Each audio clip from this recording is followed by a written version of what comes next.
Hello, and welcome everyone to our education webinar series featuring Dr. Stephen Wagaspak covering pediatric Pheo Para. My name is Stephanie Alband. I'm the Executive Director of Pheo Para Alliance, and I'm so happy all of you could join us, and I'm thrilled to bring this special episode covering this topic.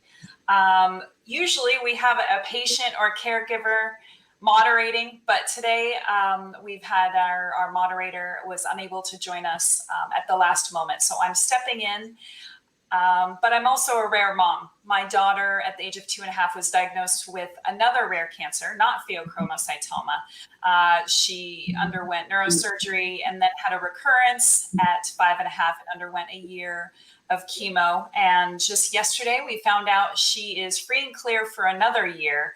So we're grateful for that. And I only tell you that because I get it. I understand what it's like to feel lost and alone. And as parents of a patient with Pheo and Para, it's rare within rare. So I understand it and understand how important this episode is. I will introduce Dr. Wagaspak in just a moment, but first I'd like to cover a little logistical items as well as talk about our agenda. So first of all, this program is brought to you by Pheo Para Alliance. We are a 501c3 patient advocacy organization dedicated to educating, empowering, and inspiring those with Pheo and Para and facilitating research. And this education webinar series is brought to you in participation with Progenics, a Lantheus Company, who has made this webinar series possible. A couple of logistical items. We recommend that if you are not already signed up for our e-news, go ahead and sign up on pheopara.org.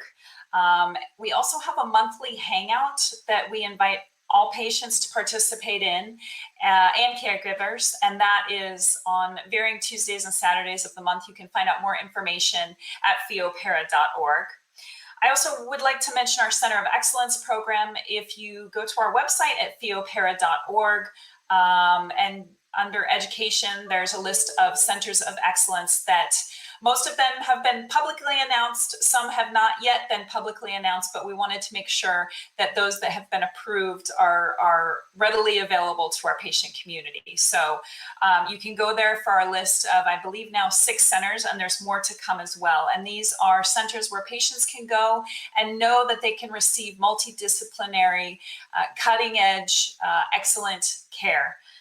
So please check that out. Finally, our Awareness Week is scheduled, our second annual Awareness Week is scheduled for August 23rd through 27th, and we need your help to make it a success. So we are currently in the planning stages of that. You can find out more information again at pheopara.org.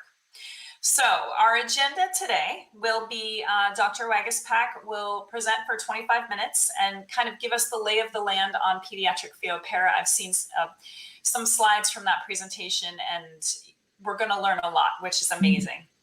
So some questions have been submitted beforehand for our Q&A portion, which will follow the presentation. You can also submit questions live in the chat function, and we'll do our best to get all of those questions answered. Many people will ask variations of the same questions, so please listen for questions that are similar, and we'll do our best to answer all of those questions. And then questions that are less case specific are a little easier to address. Again, special thanks to Progenics, a Lantheus Company, for sponsoring this webinar series. The information presented on this webinar is for educational purposes only and should not substitute the advice of your doctor and medical team that have in-depth knowledge of your medical history and current situation. And at this time, I would like to introduce Dr. Wagaspak, who is currently a professor in the Department of Endocrine, Neoplasia, and Hormonal Disorders with a joint appointment in the Department of Pediatrics Patient Care at the University of Texas MD Anderson Cancer Center in Houston. He is certified in both adult and pediatric endocrinology. Since 2002, he has been on the faculty at MD Anderson and is consistently recognized as one of America's top docs for cancer in endocrinology. His major clinical and research interests are thyroid cancer, hereditary endocrine tumor syndromes, and pituitary tumors. He's authored or co-authored more than 130 manuscripts and 26 book chapters, many of which focus on metastatic Pheopara and pediatric Pheopara. Dr. Wagaspak serves on the Clinical Advisory Council of the VHL Alliance, and he has co-chaired the 16th International Workshop on Multiple Endocrine Neoplasia held in Houston in 2019. He is, of course, after all of that, you can imagine, considered to be an expert in Pheopara, and he is privileged to be able to take care of patients with this disease across the age continuum. So with that, Dr. Wagaspak, I will turn it over to you. Thank you so much for joining, and we're really excited to hear your presentation. All right, well, Stephanie, thank you so much, and thanks to the Pheopara Alliance for inviting me to share what I know about these diseases with you, and look forward to interacting via the question and answer. And again, I know we have a kind of a timeline, but I told Stephanie before I'm willing to stay over a little bit if there's a need to. I have no disclosures for this particular talk. So what I'd like to do over the next 30 minutes or so is to discuss how Paragangliomas and Pheochromocytomas and Paragangliomas present in children. And so we'll just refer to those collectively as Ppgl moving forward. And we'll talk about the most common hereditary syndromes associated with these tumors. I'd like to highlight some of the differences between children with Ppgl and adults with Ppgl, and discuss the diagnosis and treatment of pediatric, that should be Ppgl, including metastatic disease, how we define that, and what are some of the options that we have for treatment. I'm sure this group knows this very well, but in case you haven't learned this yet, in the past, when you read the older literature, you'll see everything kind of referred to as pheochromocytoma, or they may call things adrenal or extra-adrenal pheochromocytoma. But currently, you know, we separate these tumors into two discrete types. One is a pheochromocytoma, which is a tumor arising from the chromaffin cells within the adrenal medulla. And when that same tumor arises outside of the adrenals in these portions of the nervous system called paraganglia, they're called paragangliomas. So here's an example of a paraganglioma. So it's very important to keep this distinction because the genetics and behavior of pheochromocytoma is different from paraganglioma. And so again, these are mostly considered chromaffin cell tumors, but with an exception of when a paraganglioma occurs in the head and neck region, it tends to be what we call a parasympathetic paraganglioma, and that does not contain chromaffin tissue. So chromaffin tissue implies the ability to make the stress hormones, adrenaline and noradrenaline. Speaking of parasympathetic paragangliomas, I wanted to spend a little time trying to separate this out because it is very confusing, even for those of us who live in this field. So again, paragangliomas arise outside of the adrenal gland. They can basically happen anywhere from the skull base all the way down through the pelvis. And again, if you look at the older literature, there are other names for these tumors. They are called glomus tumors, or an even older term is chemodectomas. About 1 to 3% of these, so these tend to arise in the head and neck region or upper chest. About 1 to 3% of these actually secrete catecholamine. So most of the time, these are considered non-functional tumors. And then there's other names that sometimes are given to these tumors depending on where they arise. So for example, a tumor that arises in the middle ear, it's called a glomus tympanicum. One that arises at the carotid body it's a glomus caroticum. So depending on where it arises, you may see some different names for it. So that's what makes this quite confusing. Now, paragangliomas that don't secrete catecholamines actually present more with mass effect symptoms, as you can see listed here. Here's a couple of examples from a couple of patients that I've seen. So here's an example of a middle ear paraganglioma that can be seen through the eardrum. So this is a normal eardrum, and you can see this beefy looking reddish tumor behind the eardrum. And here's a patient with a carotid body paraganglioma that is visible and palpable on exam. In contrast, sympathetic paragangliomas arise primarily from the abdomen and pelvis, although they can also arise in the chest. And most of these tumors secrete catecholamines, although not all secrete catecholamines, but most of them do. And when we think of the most common locations, one of the more common places we see this is that in the lower abdomen, in an area called the organs of Zuckerkandl. This is just a larger collection of paraganglia. And so a lot of, this is a very classic location. But basically, these sympathetic paragangliomas can arise anywhere along the great vessels, particularly the aorta. And here's an example of a paraganglioma right here at the bifurcation of the aorta where it splits into two other vessels. As you all well know, this is a very rare disease in children, and so only about 2 cases per million per year will be diagnosed. If you look at older studies looking at all children presenting with high blood pressure, up to 2% of those children will actually have one of these tumors as the cause. Looking at everyone who has a Pheo or para, about 13% of those will have onset in childhood. And when I say that, I'm talking about patients presenting clinically with a tumor. And the average age is around 13 years of age.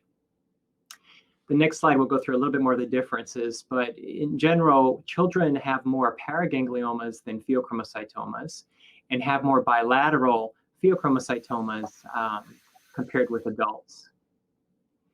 Up to 80% of children who have one of these tumors will be identified to have a mutation that predisposes them to these tumors.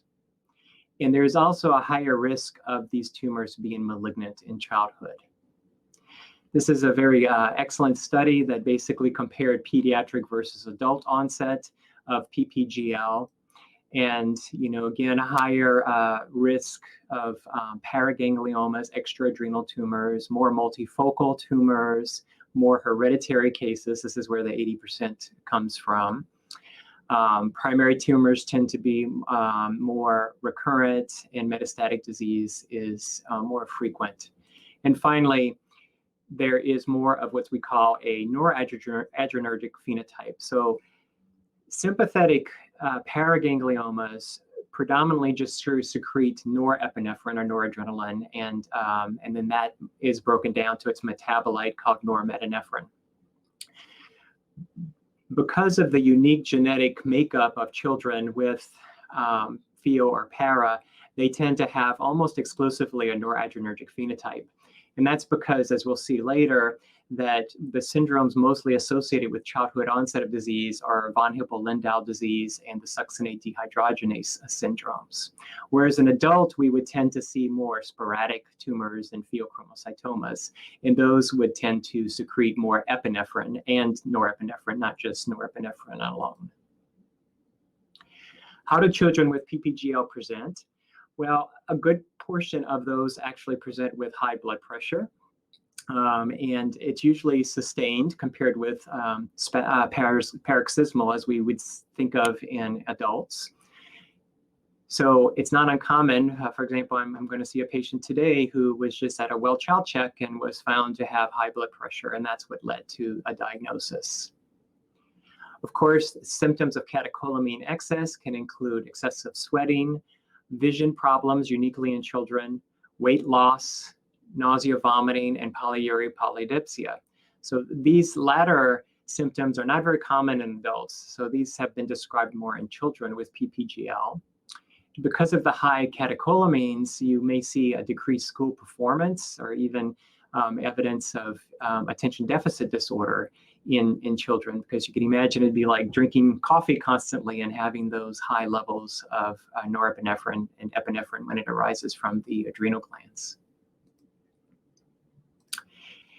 This is an older study, but again, comparing some of the findings by age and those presenting less than age 20 or greater than 20. So some of the take-home points here is that usually the high blood pressure is consistently high, whereas in adults, it's more likely to be periodic, so more spiking blood pressures.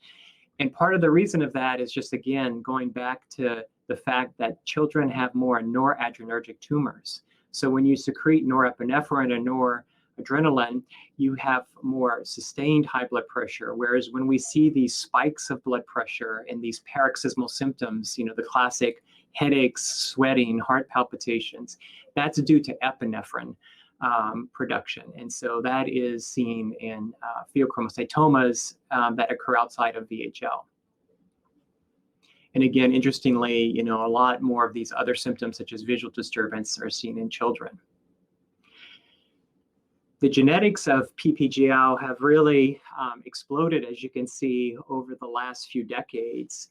And, if we look back 60 years, 60 years ago, it was recognized early on that there were certain syndromes that were associated with pheochromocytoma and paraganglioma, as you can see here. And back just about 30 years ago, the rule of thumb was about 10% of these tumors are likely related to a hereditary condition. But it's around this time that, the genes causing these clinical syndromes were identified. And as, our sequencing capabilities have improved and become cheaper and science has advanced, clearly there's been a real escalation of, the genes identified that can be associated with Ppgl. So now the rule of 10 is defunct. Yeah, we used to have this rule of 10, but that's defunct, so I won't even bring it up now. And this is actually looking at adult patients, where about 30% are considered hereditary. But again, if we look at pediatric patients, it's really around 80%. Specifically looking at pediatric Ppgl, these are the most common genes kind of listed in order. So if we see a child with a pheochromocytoma, that is almost likely to be von Hippel-Lindau disease. If we see a child presenting with a paraganglioma, that is almost likely, particularly if it's abdominal, to be a mutation in succinate dehydrogenase subunit B.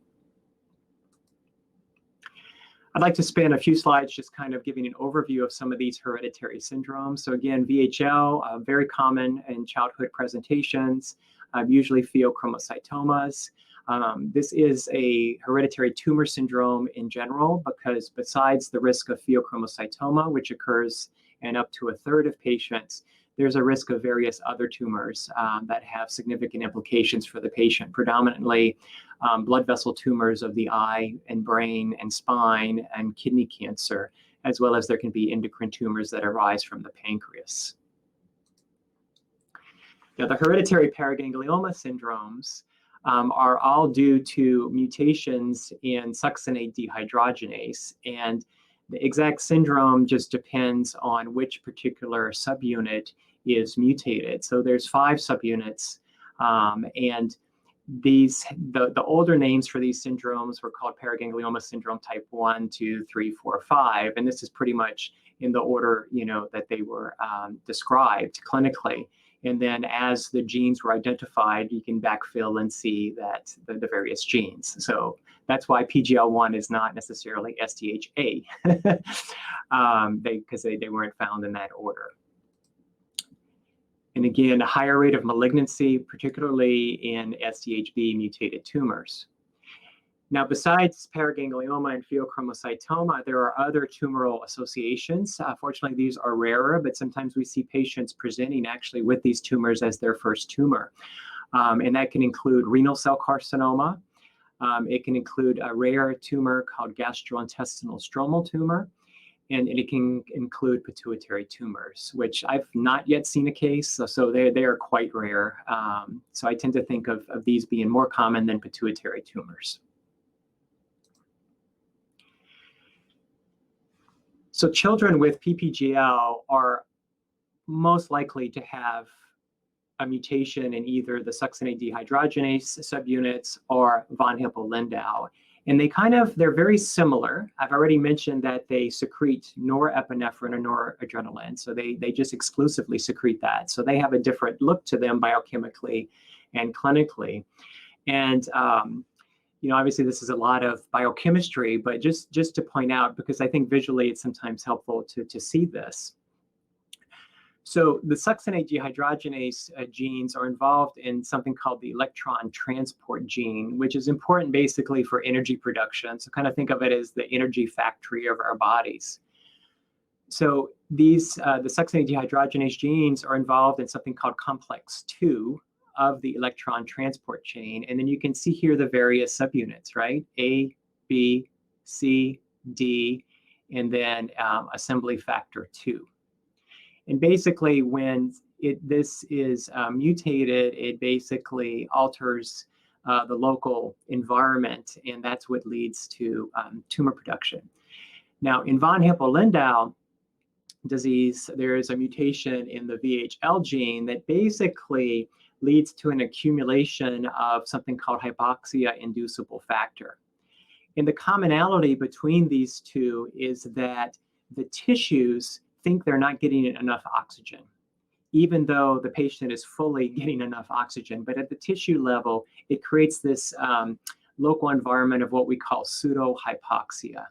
And that is the main underpinning of the pathogenesis of these two disorders. Now, a lot of times when I teach endocrine fellows, the first disease they think about is something called multiple endocrine neoplasia type 2 as relates to pheochromocytoma. And certainly there is a risk of pheochromocytoma, but for children, it's very unlikely for a child to present with pheochromocytoma during childhood due to this syndrome. So there are two flavors of MEN2, 2A and 2B. Both are due to mutations in something called the RET proto-oncogene. In MEN2A, the risk of pheochromocytoma is up to 50%, but it actually depends on the particular mutation that is inherited. In MEN2B, the risk of pheochromocytoma is about 50%. And usually the onset of disease is in someone's 20s. Neurofibromatosis type 1 is another, again, this is the first hereditary syndrome to be correlated with pheochromocytoma. And we do see a small risk of pheochromocytoma, as you can see here. And this is adult onset disease. Certainly it can happen in a child, but in general, we think of NF1 pheochromocytoma being associated with an adult. The other syndrome that we can see this in, or at least one of the major syndromes we can see this in, is MEN1. Very rarely can we see pheochromocytomas. Again, this is adult onset. There are other genes that are implicated in hereditary Ppgl, and you can see them listed here. And these are very rare, and what's unfortunate is that we don't know a lot about the behavior of these genes. So many of you have heard of probably these TMEM127 and MAX, but we just are still learning about them. What we know is that not everyone who gets the mutation necessarily gets a tumor. Most of these have adult onset, so we don't have to worry about them as much in children. And because of the rarity in the few cases published, we don't have really good screening guidelines. Some other interesting genetic caveats is that if you have SDHD, which is primarily associated with head and neck paragangliomas, or SDHAF2, there's something called a parent of origin effect. So what's interesting here is that someone only will manifest the disease, like a paraganglioma, if they inherit the mutation from their father. If they inherit the mutation from their mother, they are at almost zero risk of getting a tumor. So it's very interesting. And this is a very nice pedigree provided to me by Sam Hyde, where you can see here that, these two patients, had paragangliomas, but their father, who had to have it because his mom had it, never had a clinical manifestation. So this is something that we see with these particular genes. People call it skipping generations. Sometimes you may see that. So something to keep in mind. Whereas, for example, VHL and SDHB, it does not follow this. So it doesn't matter if it's from your mom or your dad. They're still the same risk.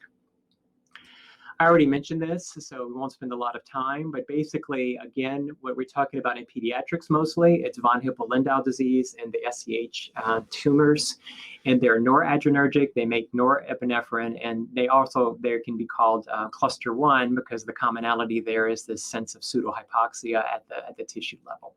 Whereas the other hereditary syndromes I mentioned make both epinephrine and norepinephrine, and they're considered cluster 2, and their abnormalities are with something, they have an entirely different pathway of the mechanism of producing the tumors. Now, what's the difference here is the expression of an enzyme here called PNMT. So here's a pathway of how our bodies make epinephrine. So this is, imagine the adrenal gland, the adrenal medulla. So just to focus on this, what happens is dopamine is made, and then that is converted to norepinephrine. And then norepinephrine has to be converted to epinephrine through this particular enzyme called PNMT.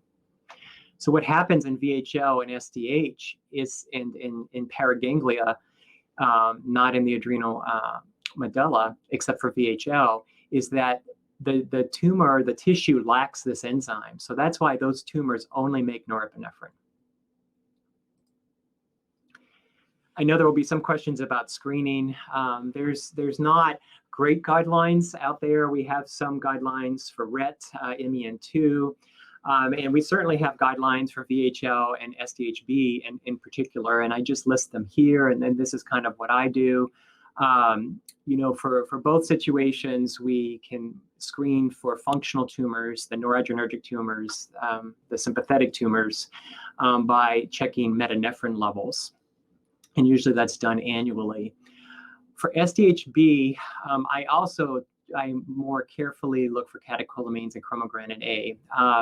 Again, there's not a lot of evidence for this, but the reason is because there's a higher risk of malignancy here, and so we want to throw an extra wide net to try to identify these tumors, whereas in VHL, there's a very low risk of these tumors being cancerous. And then because the SDH tumors can be non-functional, periodic imaging is also used to look for these tumors. And that's where there's some controversy, or not controversy, but a lack of evidence really guiding us. So a lot of us in older children and in adults will use something called a whole body MRI, because obviously these tumors can arise anywhere. In really young kids, I tend to focus more on the abdomen and pelvis, starting with ultrasound. And that's primarily, again, just to look for evidence of non-functioning tumors. If we find a tumor by screening, it's important to recognize that these are going to be smaller tumors and less symptomatic. So often, if we're proactively screening a child with one of these syndromes, we're going to pick up something before there are any clinical signs and symptoms. And that's great, but sometimes it's hard to know what to do when you catch a tiny little tumor, and you have to weigh the risks of intervention versus the risks of intervening, just watching the patient. Again, here's that a diagram of the catecholamine synthesis in the adrenal medulla. And so the best screening tests, in what we always check, it's called fractionated metanephrines. So that includes both metanephrines, the breakdown product of epinephrine, and normetanephrines, the breakdown product of norepinephrine. Now, dopamine has its own unique pathway, and there's a breakdown product called 3-methoxytyramine that can also be used to screen for dopamine producing tumors. We won't have time to go through this, but this is an algorithm of how, when we meet a patient who has a suspected pheochromocytoma or paraganglioma, kind of what we think about and how we process that particular patient. Imaging is important once we've confirmed the diagnosis, and we usually start with CT scans. Now, again, these are patients who don't have a known hereditary syndrome. We would start with a CT scan to look for a tumor. As you can see here, pheochromocytomas show up very nicely. You can also use MRI. These tumors can have a unique property on the MRI where they look bright on a certain image, and that can kind of clue you in. If we have a question, or if we're looking for multifocal disease or metastatic disease, we then turn to what we call functional imaging. So functional imaging is using some type of radio pharmaceutical product, a radionuclide, to try to identify the tumor. And what that does is takes advantage of some of the properties of the tumor cells. So, for example, there's a compound called MIBG, which is taken up by the norepinephrine transporter. And so we can use that to look for tumors that are MIBG positive. We can look at the somatostatin receptor with an older study called the Noctrioscan, but more recently with gallium dotatate or dotatalk PET imaging. We can use fluorodeoxyglucose, FDG, to look for tumors, and this works through a glucose channel. And then there's also a DOPA, a fluoral DOPA scan that can be used. These are some pictures of functional imaging. Here's an MIBG scan that you see clearly shows a left pheochromocytoma. Here's a patient with MEN2 with bilateral pheochromocytomas, and you can see the clear MIBG uptake. This is what an FDG PET looks like, and this is what a gallium dotatate PET CT looks like. So they're both very good. Most of us these days prefer to go to dotatate PET imaging as needed for functional imaging. Just a brief mention of management. Before surgery for a patient who has a functional tumor, we do prescribe antihypertensive medications to try to get the blood pressure normal and decrease the risk of any operative complications. If the tumor is very large, we prefer doing what's called an open surgery, where we actually go through the front and do a laparotomy. And the reason is because of the risk of malignancy. We want to make sure that tumor is delivered intact and not fractured or ruptured. If it's a smaller tumor, or we know the hereditary syndrome and the risk of malignancy is low, we do something called laparoscopic surgery. And our standard of care here at MD Anderson now is to do a retroperitoneoscopic approach that goes through the back, and that's associated with very quick recovery time. For patients with VHL and MEN syndromes, we favor something called a cortical sparing adrenalectomy. So before any person has surgery for a pheochromocytoma, we really need to think through whether we remove the whole adrenal gland or we try to preserve the normal cortex. So for those of you who have hereditary syndromes and may develop, or whose children may develop pheochromocytomas, it's very, very important that cortical sparing adrenalectomy be considered. Certainly there is a higher risk of recurrence in this setting, but what we are ideally looking for is preserving the function of the rest of the adrenal gland so that our patients don't have to take steroid replacement for the rest of their lives. So the trade-off is that we have a better chance of being steroid independent, even though there's that slight chance of recurrence in the future. Also important for pediatric tumors is to know that lifelong surveillance is required. So here's an example. You've actually seen this picture before of someone who presented at age 15 with a paraganglioma. And then at age 31, she developed refractory hypertension during pregnancy, and she actually had a lymph node metastasis, as you can see here. So very important to have long-term follow-up of children who have these diseases. Let's switch for the last several slides to metastatic disease, which can be very challenging. It's important to know that, unfortunately, there is no one single clinical clue that can make a diagnosis of metastatic disease outside of the disease being present in tissues where it shouldn't be. So when a pathologist resects a paraganglioma or a pheochromocytoma, there's no way to say if that's a cancerous tumor or a benign tumor. So, and it's the same with the genetic background or the biochemistry. So the only way we can say something is metastatic if we find it in bones or lymph nodes, or if it's clearly invading soft tissue or blood vessels. So that's what makes it a little frustrating to not have that answer sometimes right away. We know that the risk for malignancy is higher in paragangliomas compared with pheochromocytomas. And sorry, this should be, I think I have this opposite. This should be parasympathetic greater than sympathetic. No, I'm sorry, sympathetic greater than parasympathetic. I was thinking noradrenergic versus adrenergic. So functioning tumors are more likely or more concerning for metastatic disease than non-functioning tumors in the head and neck. If the tumor is greater than 5 centimeters, that's associated with a risk for cancer, for it being a cancer. But paragangliomas, sympathetic paragangliomas, have a risk even when the tumors are less than 5 centimeters in size. And then finally, having a mutation in Sdhb also makes a tumor more likely to be metastatic. How do we treat this disease? Historically, all we had was what we call cytotoxic chemotherapy. And the classic kind of regimen that's given to patients is something called cyclophosphamide, vincristine, and dacarbazine, so-called CVD. And if you look, patients can respond to this. So about a third of patients will have what's considered a partial response. The tumors shrink more than 30%. So this is certainly something we consider in patients who have very rapidly progressive disease or extensive disease at the outset, where we're trying to get some tumor shrinkage. What's really exciting right now is this concept of theranostics, and I wanted to introduce this term to you. So theranostics is basically when you use a radioactive molecule both for diagnostic purposes and for therapeutic purposes.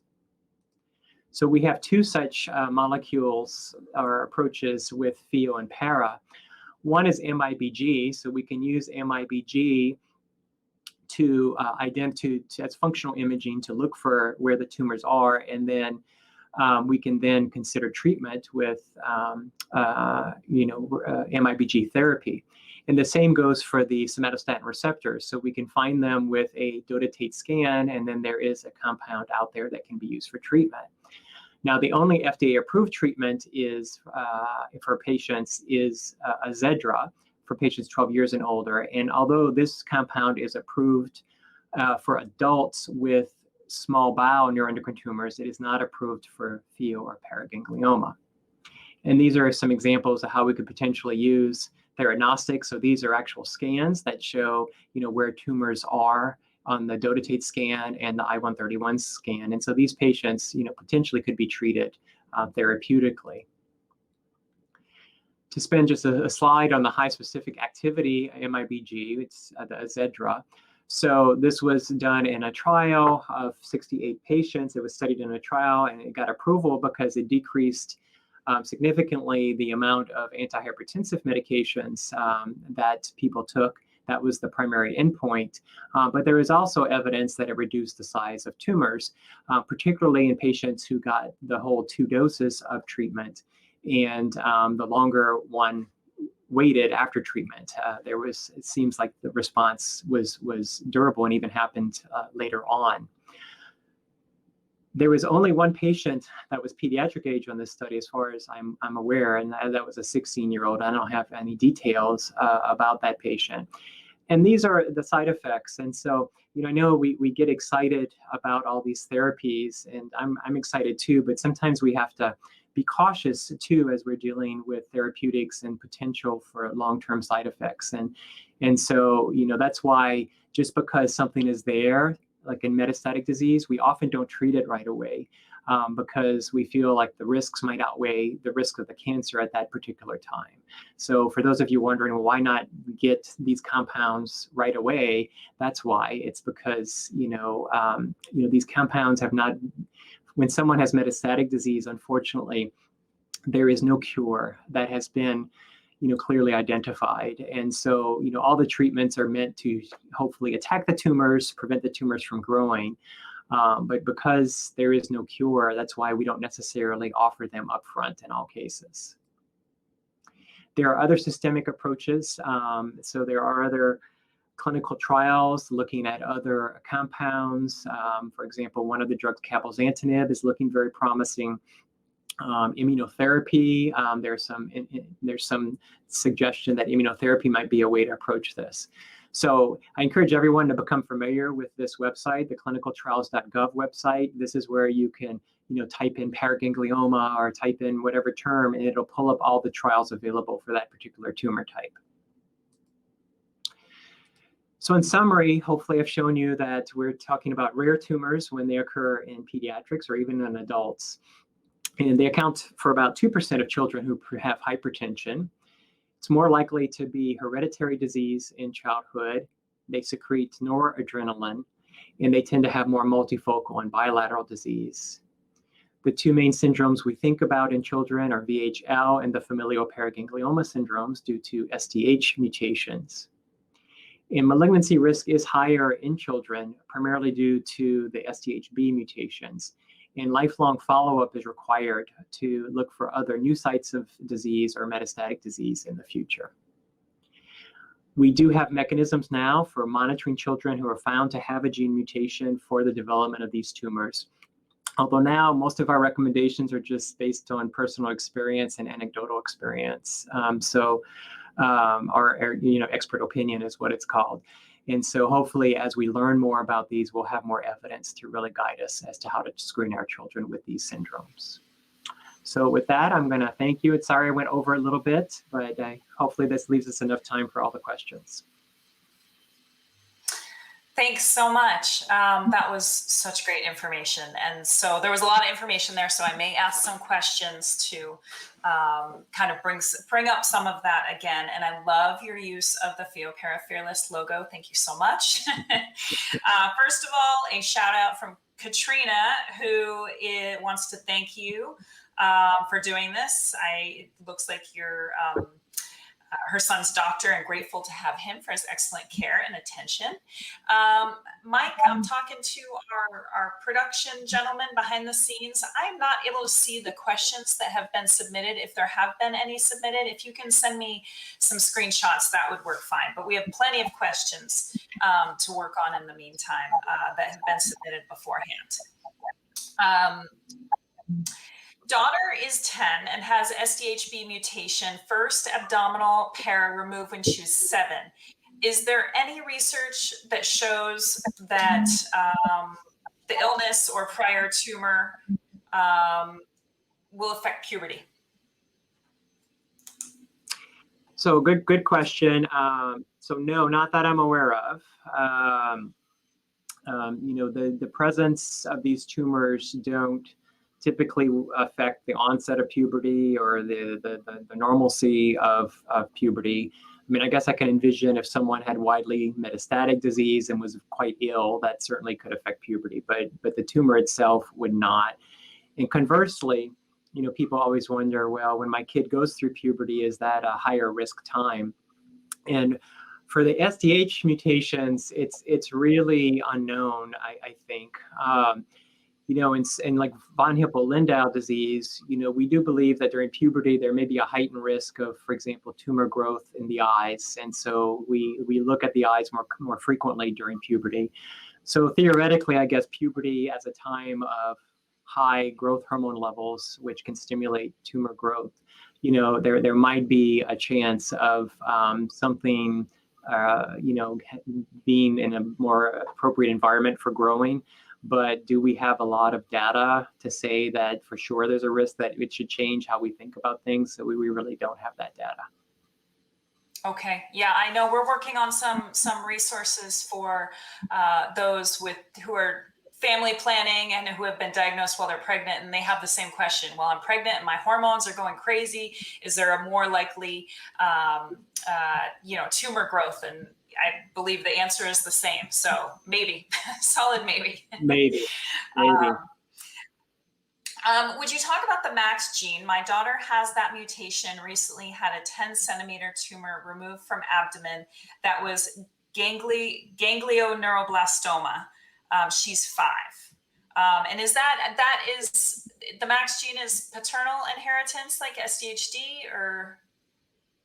There's a suggestion it might be. But I don't know, because again, MAX, and I'd have to do a literature search to see if there's been new publications, but there's just not been a lot of patients published with MAX in large families to try to, answer some of these questions. So this is very unusual. It's a very interesting situation because, she did not have the tumor I'm talking about. She had something called a neuroglastic tumor. And so there's 3 flavors of neuroblastic tumors. The most malignant of them is something called neuroblastoma. So that tends to have its onset so it's one of the other adrenal tumors that occur in young children. It's actually the most common solid tumor that occurs in childhood. And it can arise from the adrenal or from the paraganglioma, and it can metastasize. So it is an aggressive tumor that's treated aggressively with chemotherapy. On the other end of that spectrum, so neuroblastoma is here, there's a benign tumor called a ganglioneuroma. And a ganglioneuroma, I kind of think of as a burnt out neuroblastoma, or, it may have had some neuroblastoma cells, but it's kind of just gone away. And now that's just the residual of it. And it's a benign tumor. And a lot of times it's treated with surgery because that's a diagnostic procedure. And then you just watch. Now, these tumors can meet in the middle, and you can have a combination of a ganglioneuroma and a neuroblastoma. And that's what it sounds like. This particular case had a ganglioneuroblastoma. So I honestly would have to look at the literature now on MACs and do a little bit more research to see if neuroblastic tumors have been described besides, in this situation, because at least in the historic, MACs was identified primarily through a look at patients with pheochromocytomas, not from the neuroblastoma side. But it certainly makes sense that it might be related because both pheochromocytomas and neuroblastomas are neurocrest-derived cells, and they originate from the same tissues. It's just different cells that give rise to them. But one thing we have to be cautious too is sometimes if we find a genetic finding and we have a patient with a disease, we naturally want to associate them and say, well, this mutation causes this disease. But sometimes that isn't the case.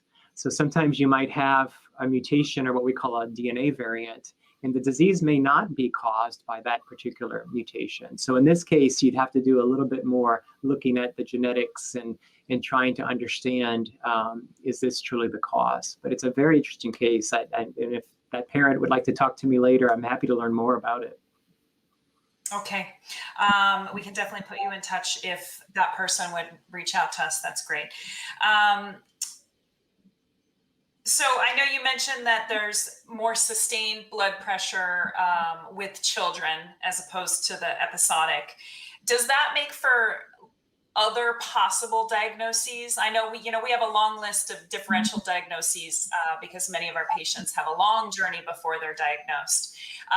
And I'm just curious if those potential other diagnoses are the same for kids and adults.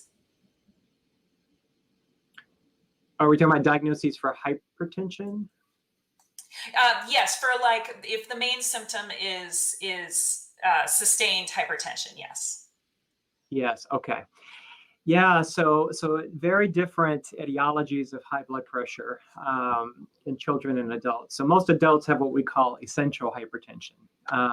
It's not due to an endocrine cause. So one thing we think about in children with hypertension, it's whether or not they have something called renal artery stenosis.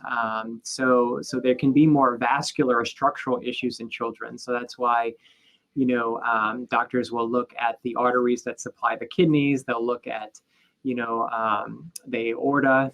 There can be rare situations where you have high blood pressure in your arms, but not in your legs due to something called coarctation of the aorta. So for children, we tend to think more structural causes, and then of course, endocrine causes, which besides Pheo and Para, we can also, there is an endocrine cause called, an endocrine disease called primary hyperaldosteronism, which is due to overproduction of a hormone called aldosterone. But that is very rare in children. That's more likely to be an adult patient who's on multiple medications and has low potassium levels. And then, children who have something called Cushing syndrome, which is excessive cortisol production, can have high blood pressure. But usually those children have other physical features or other issues that would point to that. And then once you rule all that out in a child, then it's kind of left up to just maybe essential hypertension in a child, particularly if the child's a teenager and they maybe are overweight. Then that kind of leads to that diagnosis. So I'm not sure I answered the question, but hopefully that addressed it. Yeah, absolutely. We tell a lot of patient stories here, and especially with the younger patients in their teens, every teen has anxiety. So a lot of times I think that's rolled out just as regular old teenage anxiety, which is reasonable to some point, I guess. A question yeah, go ahead. Well, I could say, and I totally understand, the journey to a diagnosis, because, a lot of times we see people who are patients, both adults and children, who are concerned they have one of these tumors, and it's quite difficult because, they have a constellation of symptoms, and, blood pressures can be intermittently elevated, and yet we can't find the tumor. And it's frustrating because, as a patient or a parent, you want to have an answer. And it's frustrating for us too, because we feel like we've let that patient down by not giving them a diagnosis. But, in that situation, in a patient who has normal metanephrines, and particularly a lot of times by the time I see the patient, they've already had imaging, then it's very unlikely to miss a tumor that's causing that much symptoms because of the technology we have these days. So usually if that information, that data is negative, we can comfortably rule out a tumor. Okay, thank you. And actually, I'll go to a diagnosis question, and I'm not sure if this is specific to pediatric or for an adult, but just in general, have you ever known a plasma catecholamine test that has been above normal range after 3 tests in over a year to suddenly go down? Yes.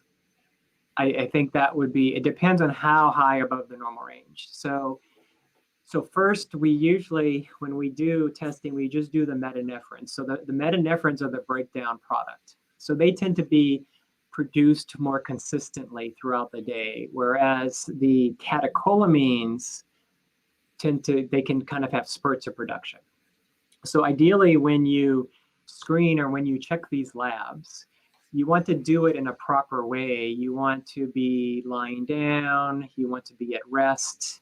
Ideally, you'd have a catheter in place and then let the patient rest for 30 minutes and then draw the blood sample so that, if it's a traumatic blood draw, you don't want to see a spike of catecholamines just because of the stress.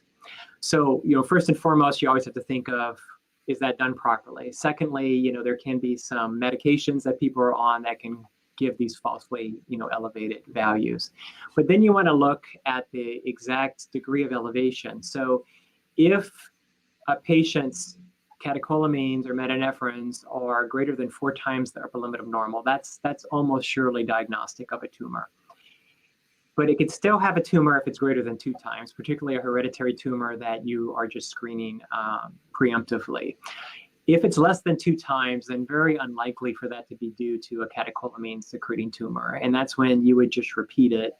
Or if you still have a question, there is something called a clonidine suppression test that can be used sometimes, where you take a blood pressure medicine called clonidine and look for a suppression of catecholamines after you take it. And if that suppresses, then that rules out a tumor. Thank you. Carrie has a question about her son who's 8 with MEN2A, C634R RET. Norepinephrine numbers are very slowly rising since 2015. Is this possibly a precursor to rising metanephrine levels? And then she asked about printout of slides, and hopefully Doc will provide the slides, which will be available on our website in a few days. So if you could address the metanephrine levels question. Yeah, so good news here. So the 634 mutation is the classic mutation for MEN2. So the risk of Pheo is high throughout lifetime. So that's one of those mutations that gets up to 50%. I'm aware of only one patient who was 8 who had a pheochromocytoma. So the good news for this particular mutation is that we usually don't see pheochromocytomas in childhood. We also don't see paragangliomas. I mean, they can occur, it's been in the literature, but it's very rare to see a paraganglioma with MEN2. And MEN2 tumors secrete epinephrine and norepinephrine. So what I really look for, it would be if both of the metanephrines and the norepinephrines were elevated. If just the norepinephrines are slightly elevated, I'm not overly concerned about that. That could just be increased sympathetic tone. That could just be, being a kid who's maybe a little anxious, getting blood drawn. So at this stage, given all that I've said, I would have a very low suspicion of this being a concern. Okay. Is treatment with stimulants for ADHD contraindicated with Sdhb mutation? Great question. I would say no, unless you have an active tumor. But I think in and of itself, no, because it's not going to increase the likelihood of developing a tumor. But if a tumor were to develop that makes catecholamines, then there may be more side effects because of the potential side effects of the stimulant plus the added catecholamines. But I can't think of a reason why at a baseline, if someone has no tumors, that they couldn't take a stimulant medication if that was felt to be the most appropriate treatment. Thank you. And I know you mentioned this, that do you have physicians on staff who treat adults? You also treat adults. And then I know your team is well equipped. We also have Dr. Jimenez, who you work with, who's on our medical advisory board as well. Yeah. Go ahead. Yeah, I was just gonna say, so we have, at MD Anderson, we live by a multidisciplinary approach. And so we have a fantastic team of endocrinologists. I just happen to be the main pediatric person who does this disease, but I also see it in adults. But we have Dr. Jimenez, who is leading research projects on metastatic Ppgl. We have wonderful surgeons who perform the surgeries that I mentioned. And of course, we have, oncologists and radiation therapists, pathologists, genetic counselors, all who are very familiar. So yeah, we just haven't gotten around yet, Stephanie, to filling out the form for your Center of Excellence. So I think we need to make that a priority. No problem. We can definitely talk about that. I will follow up with you on that. A couple surgery questions. Can you talk a little bit about surgery for a skull-based para? Yeah, so those are challenging because so skull base is up here, so the glomus tympanicum or at the jugular vein. So those may or may not be amenable to surgery. So what we would do is obviously assess how big is the tumor, where is it located, and then we have a combination team. So we have a skull-based program here that is a combination of head and neck surgeons and neurosurgeons who team up to take care of tumors that affect the skull base. And we actually have focused otologists, ear experts too, that are head and neck trained. So of course, for our head and neck paragangliomas, we first think of, is it amenable to surgery? And of course, it depends on what the symptoms are. And is it asymptomatic? Is it causing the patient a lot of problems? And then the location. Now, if surgery is not an option, then the next thing we would typically consider is radiation therapy to try to control that tumor locally. Thank you. I've never heard of a Pheo rating before, so this will be new to me. How likely is a recurrence with a Pheo rating of 4?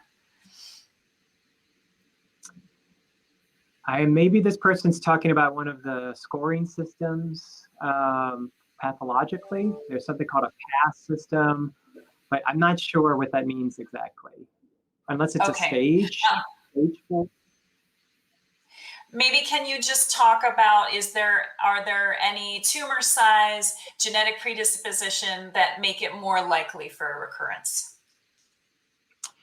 Yeah, so in general, again, any child with a Pheo para would benefit from lifelong follow-up. But to be honest, a lot of adults I will follow long-term as well. And the ones for sure, so anyone with a genetic syndrome is going to have lifelong follow-up regardless, because all of the syndromes are associated with other tumors and other disorders. And so that's kind of given. If you have a genetic or familial syndrome, you're going to be followed.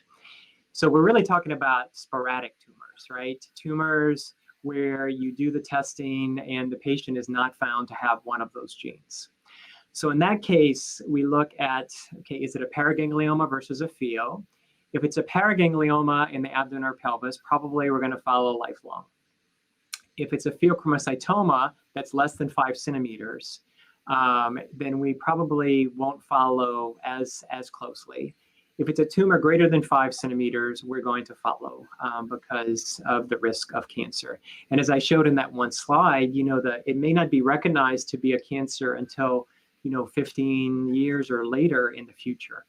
And so that's why this follow-up is so critical. What we don't know is exactly what that should look like. And I struggle with that all the time. If I have a patient who had a 10-centimeter Pheo resected 10 years ago, how often do I need to do imaging? Do I just do blood tests? And so we're still trying to, I think, iron out that long-term approach. Okay. We're at the top of the hour, and I know you have generously offered to maybe go a little over, so maybe let's shoot for 10 more minutes and a couple of questions, if that's okay with you. As a parent, I think everybody has asked this question when their child has been diagnosed, especially with a rare illness. Is there a cause of Pheo, and what have I done to make this happen or not happen? Yeah, and that's always a struggle, I know. So first and foremost, as parents, right? I'm a parent. We always have that parental guilt for everything we do. And I know in this situation, it's even more profound, because one feels as a parent that, okay, well, this came from me, I passed it on.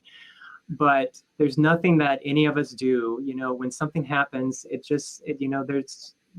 happens, and it's in the case of hereditary syndromes, there's nothing we can do. I mean, certainly if a parent knows they have a hereditary syndrome and they want to have children or have more children, there are ways now you can use in vitro fertilization and pre-implantation genetic diagnosis to try to identify embryos that don't carry the gene.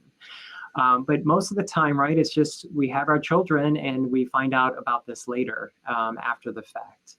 But it's nothing that anyone has done. It's nothing like that.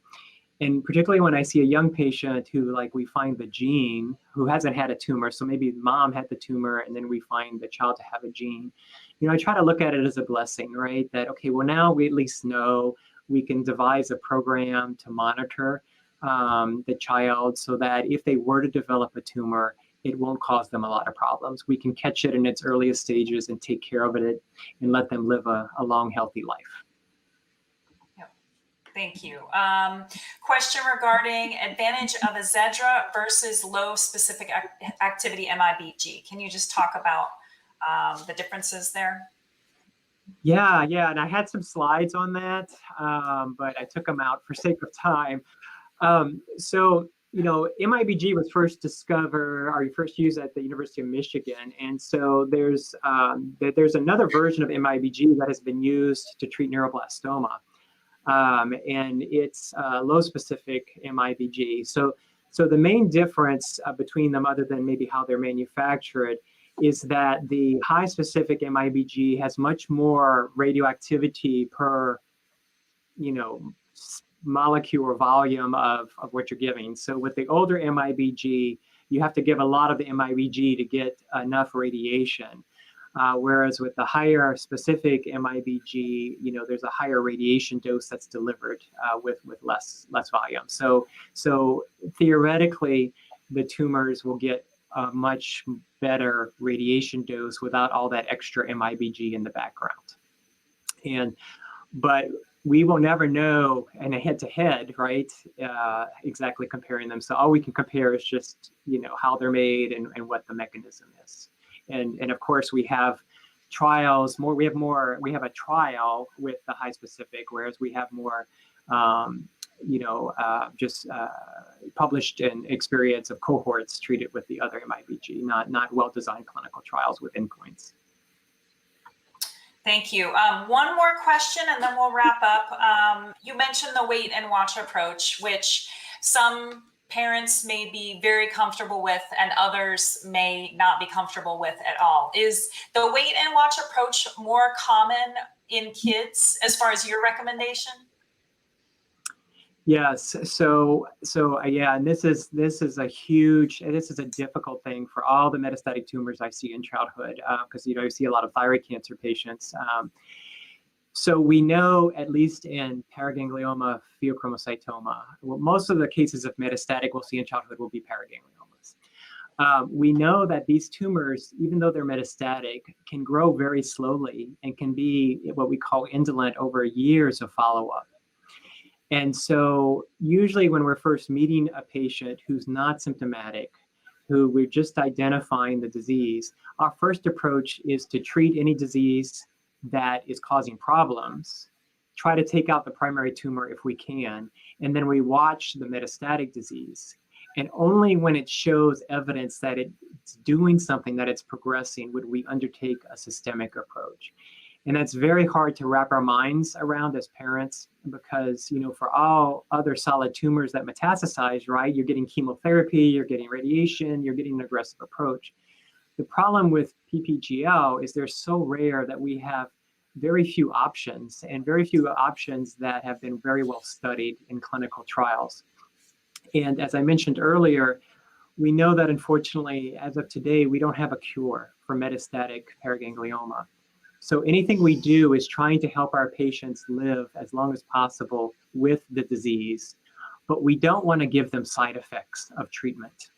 So if the disease is not causing them trouble, not causing hypertension, not causing pain, then the treatments would actually make them feel sick. The chemotherapy or the whatever therapy we come up with. Now, not to imply that the MIBG or the somatostatin analog approach would make them necessarily feel sick, but the concern with some of those is, well, what happens 5 to 10 years out? Because there is a concern of bone marrow exposure to these agents and the possibility of inducing leukemia or bone marrow failure.